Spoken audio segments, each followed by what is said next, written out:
Salut à tous et bienvenue dans cette vidéo. Aujourd'hui nous allons tester le Kingston HyperX 3K 240 Go. Alors pourquoi 240 Go? Tout simplement parce que c'est à peu près le niveau de prix qui m'intéresse le plus, c'est-à-dire en fin de compte, là il coûte celui-là environ 120 €, donc 120 € en version avec rien de donné avec, et la version avec quelques petits accessoires donnés avec, genre un câble Serialata, un petit quelque chose pour l'adapter dans un rack disque dur 3,5 pouces, etc., coûte significativement plus cher, 150 €, un truc comme ça. Et donc pourquoi ce SSD? Tout simplement parce qu'il a fait ses preuves. Il faisait partie des SSD qui ont été essayés pour essayer de les user le plus possible par je sais plus quel site qui avait fait ça. En tout cas c'était une très très bonne idée. Il leur a inscrit je crois que c'est quoi, un pétaoctet, un truc comme ça à l'intérieur du truc. Enfin bon bref, c'est au-dessus c'est 1000 téraoctets, un truc comme ça, je crois que c'est ça. Et donc voilà, en gros il a essayé de les user le plus possible, et c'est l'un de ceux qui a le mieux résisté. Alors donc ça c'était un bon critère, disons, de choix, même si voilà, bon c'est pas non plus indispensable, parce que bon tous les SSD peuvent maintenant à mon avis avoir une durée de vie à peu près convenable. Il est garanti 3 ans, du moment qu'on ne dépasse pas la limite d'écriture dessus. Ça c'est toujours un truc avec les SSD, c'est que vous avez une limite d'écriture, et si vous l'avez dépassé, hop là, la garantie est sautée, et cette limite elle est, je suppose, très volontairement basse. Donc après je sais pas laquelle c'est sur ce disque dur, ça se trouve celui-là, enfin sur ce SSD bien entendu, je dis disque dur un peu par abus de langage, parce que bon, on dit disque dur SSD alors que dedans il y a plus aucun disque, ça a beau être dur, il y a plus aucun disque là-dedans.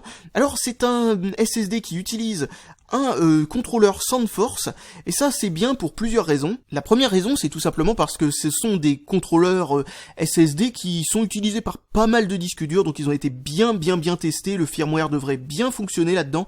Et la deuxième raison, c'est parce que ils compressent les données avant de les inscrire dans la mémoire flash.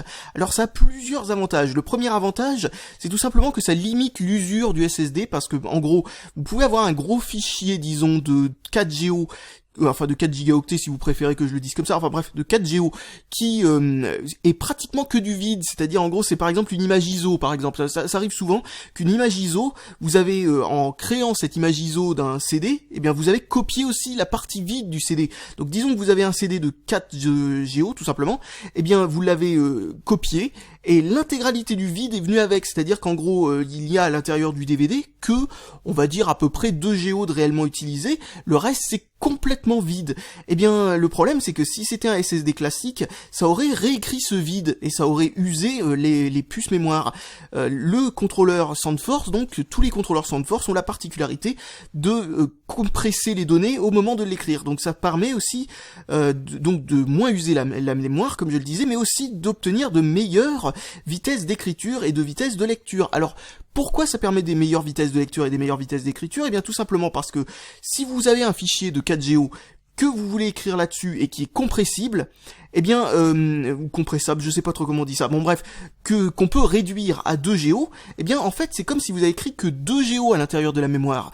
Alors ça permet de faire en sorte d'aller littéralement 2 fois plus vite en l'occurrence. Alors vous vous dites peut-être, oui mais c'est pas possible ce genre de choses, il faudrait que ça compresse plus vite que la vitesse du disque, enfin du SSD.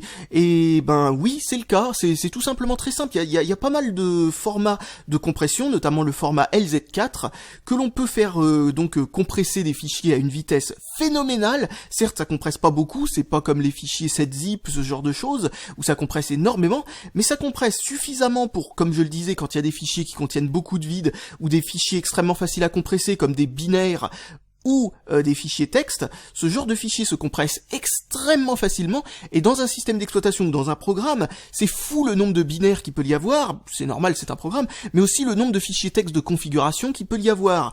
Et donc, ce genre de compression, c'est très pratique, même si ça compresse pas beaucoup, pour enlever parfois genre un tiers de l'espace disque utilisé. Alors ça vous permet pas de stocker plus de données à l'intérieur du SSD, mais ça permet de faire en sorte qu'il y ait plus de données, de place libre à l'intérieur du SSD, pour que le SSD puisse faire sa petite mécanique interne de gestion de l'usure et ce genre de choses.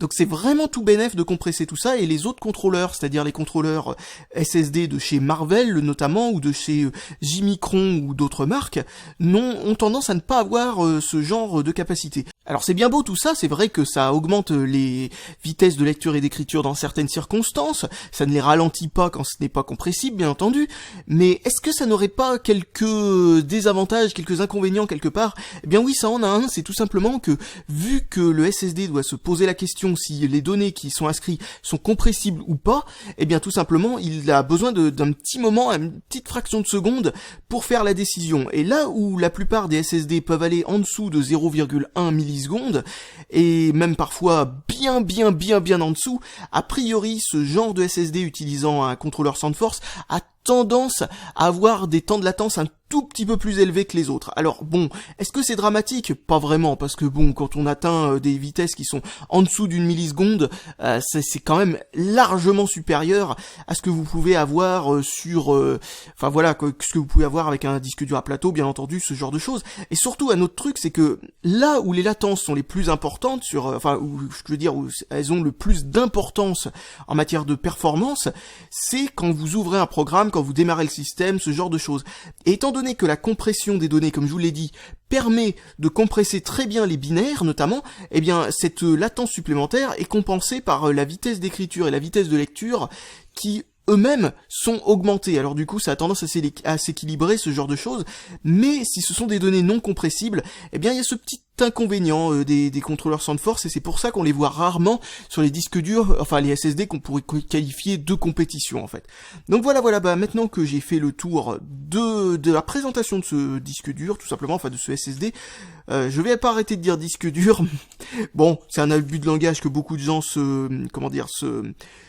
permettent, on va dire, mais bon voilà, j'aurais aimé essayer de l'éviter.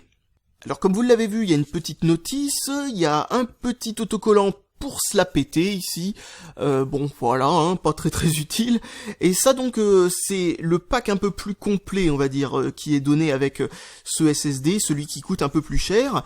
Donc regardons ce qu'il y a donné avec. Alors il y a même plus le câble Serial ATA, ou alors il est en dessous. Ah non, ça c'est les vis. Donc non, il n'y a plus le câble Serial ATA qu'il y avait à une époque, bon bah tant pis hein. Donc voici un carré de mousse bien sympathique, hein, ça c'est vraiment bien amorti pendant le transport. Alors une chose à savoir, hein, bien entendu, c'est que ce genre de disque dur a tendance à... Enfin voilà, les SSD tout simplement en général ont tendance à bien résister au choc et ce genre de choses, hein. Ce sont pas des périphériques qui sont très fragiles, c'est pas comme les disques durs à plateau, même si c'est pas non plus bien entendu robuste. Oh si, c'est vraiment plutôt robuste. Donc voilà le fameux petit truc qui permet de pouvoir l'adapter dans un port 3-5 pouces, donc hop, vous le mettez comme ça, vous le vissez. C'est tout aussi simple que ça, hein, c'est vraiment très bête. J'essaye de trouver les 4 trous, mais j'y arrive pas. Voilà, c'est fait, alors vous avez plus qu'à visser ça comme ça, puis ensuite visser ça à votre boîtier dans un slot 3-5 pouces si vous n'avez pas un emplacement spécial SSD, et voilà, vous avez tout simplement, un SSD qui est mis à son bon endroit, et nous avons les 4 vis pour le fixer dans le boîtier, et les 4 autres vis pour le fixer directement à l'adaptateur, donc ça c'est bien, tout est fourni. Bref, maintenant, reste plus qu'à le brancher à mon ordinateur, et j'ai plus qu'à voir ce que donne ce SSD en utilisation. Alors, je sais pas ce que c'est que cette espèce de petit impact qu'il y a ici, mais en tout cas, on peut voir que ce SSD peut arrêter une balle, hein. Je sais pas trop d'où ça peut venir. Ouais, bof. Il y a pas vraiment, bon bref, ça doit être une histoire encore de transporteur, disons. Voilà, maintenant il n'y a plus qu'à tester ça, et je reviens un petit peu plus tard pour vous dire ce qu'il en est de cette petite chose. Et me revoilà après quelques tests sur ce SSD, et ce que je peux dire, c'est que j'ai pas vraiment de choses à lui reprocher. C'est un SSD comme beaucoup de SSD, c'est-à-dire qu'en fin de compte c'est un SSD performant. Pratiquement tous les SSD de nos jours ont des performances tout à fait convenables, en dehors de quelques exceptions, et surtout à ce niveau de quantité, parce que ce qu'il faut savoir, c'est que un SSD, plus il contient, plus il est performant en écriture, en tout cas, c'est ça aussi en lecture, mais surtout c'est l'impact est en vitesse de pointe en écriture. Quand on augmente la taille du SSD, quand on est avec de vraiment petits SSD, genre 64 Go ou moins que ça, la vitesse de lecture commence à chuter elle avec. Mais la vitesse de lecture, c'est surtout d'écriture, je veux dire, c'est surtout ce qui augmente augmente quand on augmente la taille du SSD, genre je pense que le seul moyen, la seule différence qu'il pourrait y avoir avec un 500 Go par exemple, c'est tout simplement d'avoir 480 je pense en l'occurrence, c'est d'avoir une vitesse d'écriture maximisée complètement, qui devrait normalement saturer complètement le port serial ATA d'une carte mère. Mais voilà, à partir de 240 Go, on maximise tout en matière de lecture ou ce genre de choses. C'est-à-dire qu'en fait, on va à la vitesse maximum que permet le port, tout simplement. C'est ça qui est assez impressionnant avec ce genre de choses. Et d'ailleurs, parlons un petit peu de la taille, parce que ça, c'est un truc que je vous ai dit juste avant, c'est-à-dire que, en effet, le 256 Go fait en fait 240 Go. Alors, pourquoi cette différence? Eh bien, c'est ce qu'on appelle de l'over-provisioning, c'est-à-dire qu'en fin de compte, il s'amuse à donner au firmware l'instruction de ne jamais utiliser une petite partie de la mémoire qui est à l'intérieur du SSD. Et pour quelle raison ils font ça? Eh bien, tout simplement parce que pour gérer l'usure, il y a besoin qu'il y ait de l'espace libre, tout simplement, sur le SSD qui soit utilisable pour ça. Mais il y a aussi une deuxième raison, c'est tout simplement que quand le SSD commence à être bien rempli, les performances chutent drastiquement. Et donc, le moyen de faire en sorte que les performances restent tout le temps à un niveau largement acceptable, c'est tout simplement de ne pas autoriser au SSD d'écrire sur cette petite place supplémentaire qu'il y a, qui doit rester libre tout simplement. Et ça, c'est une bonne idée, une très très bonne idée que devraient faire tous les constructeurs, mais malheureusement, certains constructeurs ne le font pas. Donc voilà, ça c'est vraiment une très très bonne chose. Et c'est d'ailleurs pour ça que je trouve que ces SSD-là, par exemple le Kingston HyperX, mais il doit y en avoir d'autres, mais en tout cas c'est pour ça que je trouve que ces SSD-là sont mieux pour l'usure, pour de la façon qu'ils vont vieillir, je veux dire, par rapport à pas mal d'autres marques. Notamment, comme je le disais, eh bien il y a le contrôleur SendForce qui fait que ça compresse les données en interne, et donc de cette manière, ça permet d'user un peu moins la mémoire. Il y a aussi l'over-provisioning, comme je vous l'ai dit, c'est-à-dire le fait qu'il y ait une partie de la mémoire qui soit toujours libre, ce sont pas forcément toujours les mêmes blocs qui sont libres, bien entendu, ils alternent, etc. Mais en tout cas, ça veut dire qu'il y a toujours une petite partie du SSD qui est toujours libre d'avance pour pouvoir faire en sorte que le SSD, le contrôleur à l'intérieur, n'ait pas à supprimer des données dans une partie du SSD pour écrire dedans. Ça permet d'augmenter les performances, etc. Ça, c'est une bonne idée, mais ça permet aussi de limiter l'usure parce que ça permet de faire en sorte que quand il a besoin, par exemple, de libérer un secteur qui est moins usé que les autres, pour pouvoir ensuite l'user et faire en sorte que l'usure soit uniforme sur toutes les cellules du SSD, eh bien ça permet de faire en sorte qu'il n'y ait pas besoin d'écrire ailleurs, d'effacer ailleurs, puis de réécrire ailleurs et ce genre de choses. Il a juste besoin d'écrire ailleurs et d'effacer le bloc qu'il vient de libérer et de le mettre dans la réserve. Ça fait des étapes en moins, c'est vraiment pas mal du tout. En tout cas, quand le SSD est plein, ça fait quand le SSD est plein ou proche d'être plein, ça fait des étapes en moins, c'est beaucoup mieux pour l'usure et ce genre de choses. Donc ça, c'est une bonne chose. Et c'est vraiment le genre de truc auquel je félicite Kingston d'avoir pensé et d'avoir fait à propos de ce genre de SSD.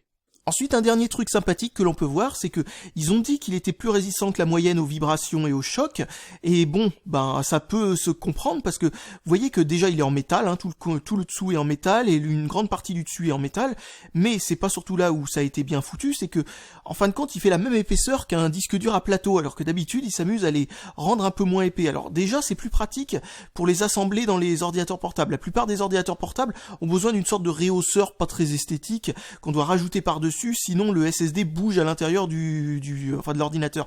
Et ça c'est vraiment un peu bête. Bon là déjà il n'y a pas besoin de ça, donc c'est une bonne chose. Mais aussi à l'intérieur, pourquoi ils ont utilisé plus d'épaisseur? Je suppose que c'est parce qu'ils se sont amusés à utiliser ou un PCB plus épais, ou tout simplement à essayer de tasser les trucs de telle manière que ça ne bouge pas, etc. Je sais pas si je vais le démonter, je pense pas que ce soit une très bonne idée parce qu'il est sous garantie, même si bon voilà, je pense pas que ce soit très risqué de le démonter étant donné que ça n'a pas l'habitude de... Bon bref, on verra ça dans quelques mois peut-être, à la limite, pourquoi pas. Et donc qu'est-ce que je voulais dire sinon à propos de ça? Voilà, parlons des performances maintenant, regardons ce qu'il donne en utilisation. Alors nous allons commencer par voir ce que donne un disque dur à plateau de pas trop mauvaise qualité, c'est un Seagate 3 Teraoctets, ce qu'il donne donc sur cet ordinateur. Donc on démarre et vous allez voir que c'est pas forcément ce qui te fait plus long. Bon, c'est l'Ubuntu en même temps, c'est une version light de Linux qui est plutôt rapide, hein. Je dis bien c'est l'Ubuntu, c'est une version light d'Ubuntu qui utilise un environnement graphique plus léger, etc., mais qui fait fonctionner exactement les mêmes programmes, hein. C'est-à-dire en gros des versions à jour des programmes les plus populaires, etc., etc. Enfin, c'est pas un système d'exploitation fait pour les vieux ordinateurs forcément, hein, ni pour utiliser des programmes à la ramasse, ce genre de choses. Non, c'est vraiment un système d'exploitation moderne. Et comme vous pouvez le voir, au démarrage des programmes, c'est pas si long, etc., etc. Mais voilà, quand même, il y a une différence que vous allez voir tout de suite. Maintenant, on démarre sur le SSD et comme vous le voyez, c'est vraiment très rapide. Ensuite, le démarrage de chacun des programmes est quasi instantané. Franchement, comme vous le voyez, même Kdenlive, qui est le programme, enfin le logiciel de montage, qui est le programme qui a mis le plus de temps à démarrer, je crois, enfin pas forcément le plus, mais en tout cas l'un de ceux où il y a eu le plus de latence entre le moment où on clique dessus et le premier affichage de ce qui se passe à l'écran, eh bien, est vraiment apparu en un clin d'œil, quoi. Le seul qui a mis un peu de temps à démarrer, c'est GIMP, et GIMP, c'est tout simplement un programme qui a besoin un petit peu d'utiliser le CPU en fait au démarrage. Donc au final, voilà, c'est pas le SSD qui impacte la durée de démarrage. Pour une fois, pour ce programme en particulier, c'est tout simplement le processeur. Donc ça n'irait pas plus vite avec un meilleur SSD que ça. D'ailleurs, la plupart de ces programmes n'iraient pas plus vite avec un meilleur SSD que ça. Au niveau de l'ordinateur lui-même, c'est un Core i5 3570K avec 16 Go de RAM. Donc voilà, bon, disons que la seule limitation aux performances, quand on utilise un disque dur classique, c'est la vitesse du disque dur. Et passer à un SSD, comme vous le voyez, a fait un énorme progrès en termes de démarrage de programme. Donc ça, c'est vraiment la différence entre un SSD et un disque dur classique. Alors maintenant, quelque chose que je vais vous dire, c'est ne vous attendez pas à augmenter les performances dans d'autres programmes. Tous les programmes qui utilisent le processeur à 100% par exemple, n'auront pas de différence particulière quand vous passez d'un disque dur classique à un SSD. C'est ce que nous allons voir maintenant. Comme vous le voyez à ce benchmark d'encodage vidéo, eh bien les performances sont pratiquement les mêmes qu'on passe d'un disque dur classique ou à un SSD un peu moins bon. Les performances sont pratiquement les mêmes. Après, dans cet autre benchmark qui est tout simplement une décompression de fichiers, vous voyez une toute petite différence, mais encore une fois, rien de folichon. Et même dans cet autre benchmark qui est tout simplement de la compilation de programmes, ce qui est pourtant dit comme étant comme bénéficiant des performances d'un SSD, eh bien vous pouvez voir que non, en fin de compte, il n'y a pas vraiment de différence. Donc vraiment, un SSD, ce n'est pas à prendre pour les performances brutes, mais c'est à prendre pour le confort. Le confort d'utilisation, bon, bien entendu, il y a un petit peu de performances brutes améliorées avec un SSD, et les benchmarks que j'ai pris ne sont pas non plus ceux qui bénéficient le plus d'un SSD, hein, bien entendu, mais c'est pour vous dire que globalement, pour les performances brutes, il n'y a pas un énorme impact. Il y en a un, mais il n'y en a pas un énorme. Là où il y a vraiment un impact considérable, c'est le démarrage des programmes, ce genre de truc. Comme je vous le disais, c'est en grande partie pour le confort d'utilisation d'un ordinateur et non pas vraiment pour les performances. Vous n'avez même pas besoin d'aller voir d'ailleurs un ordinateur qui est très performant pour avoir des temps de démarrage des programmes qui sont largement améliorés par rapport à un disque dur à plateau. Vous pouvez tout simplement prendre un ordinateur assez vieux, genre un Core de Duo, ce genre de truc, même s'il fait pas le Serial ATA 3, vu que ce qui fait qu'un SSD est beaucoup plus performant qu'un disque dur à plateau, ce n'est pas forcément les vitesses de pointe en lecture et en écriture, mais plutôt les latences, eh bien vous verrez de grosses performances, même avec du Serial ATA 1 qui le bridera à 150 MO par seconde, parce que les latences resteront toujours les mêmes. D'ailleurs, regardons maintenant quelques autres benchmarks. Vous pouvez voir côte à côte un benchmark qui a été fait sur le disque dur à plateau en question, hein, le même encore une fois, et encore une fois le même SSD de l'autre côté. Et comme vous pouvez le constater, la différence entre un SSD et un disque dur à plateau, c'est les latences qui sont largement plus faibles, mais largement plus faibles que ce que l'on peut avoir avec un disque dur à plateau, et surtout qui sont beaucoup plus constantes. Un disque dur à plateau aura tout simplement des latences qui seront différentes par rapport à la longueur en centimètres du déplacement de la tête de lecture. Un SSD n'a pas de tête de lecture du tout. Donc du coup, chacun de ces accès seront obligatoirement aussi rapide, les latences seront les mêmes. Et donc du coup, ça augmente largement la vitesse d'accès, mais surtout ça la rend plus constante et plus prévisible. Donc, enfin, pas sur tous les SSD, mais ce SSD-là en particulier arrive à bien avoir des latences qui sont très très constantes, parce que certains SSD ont tendance à avoir des latences qui varient par rapport au travail que l'on lui a fait faire avant. C'est-à-dire que si on fait une écriture et qu'ensuite directement on fait un accès disque, eh bien la mémoire cache qu'il y a à l'intérieur, il faut attendre qu'elle ait fini d'écrire sur la vraie mémoire, la mémoire réelle, celle qui maintient les données quand l'ordinateur est éteint, et non pas la mémoire cache. Il faut attendre que la mémoire cache se soit purgée avant que l'accès en lecture se fasse comme il faut à la bonne vitesse. Et donc du coup, ça peut avoir des impacts négatifs sur les performances. Et donc ça, c'est un truc que fait bien ce SSD, c'est d'avoir des latences qui sont toujours ou presque les mêmes. Et ça, c'est un truc que d'ailleurs est assez remarquable, parce qu'habituellement c'est les SSD qui utilisent un contrôleur SendForce qui ont ce problème-là de latence différente suivant ce que l'on fait. Mais visiblement la mémoire flash qui a été mise là-dedans est suffisamment bonne pour qu'il n'y ait pas ce genre de problème, parce que le cache a le temps de se purger à une vitesse rapide. Voilà, bon, bref, voilà. Et surtout un autre truc aussi avec les SendForce qui ont l'habitude d'être moins bons qu'avec la moyenne des disques durs, ce sont les latences. Et les latences, pas forcément comme je vous l'ai dit par rapport au travail, il y a ça aussi, mais les latences tout court ont tendance habituellement à être moins bonnes. Et il m'a surpris parce qu'il a des latences beaucoup plus basses que ce que j'ai l'habitude de voir dans les SendForce. C'est-à-dire que là, il a réussi à passer en dessous de 0,1 millisecondes. Habituellement, les SendForce sont un petit peu au-dessus. Donc voilà, c'est vraiment bon. Et en plus de ça, il arrive à être pratiquement aussi bon que les SSD qui utilisent des contrôleurs Marvell, tout en ayant les avantages des contrôleurs SendForce. Donc vraiment, c'est pas mal du tout. Et bon, je pense que j'ai plus rien de spécial à dire à propos de ce produit. J'ai plus qu'à vous dire salut à tous et à la prochaine.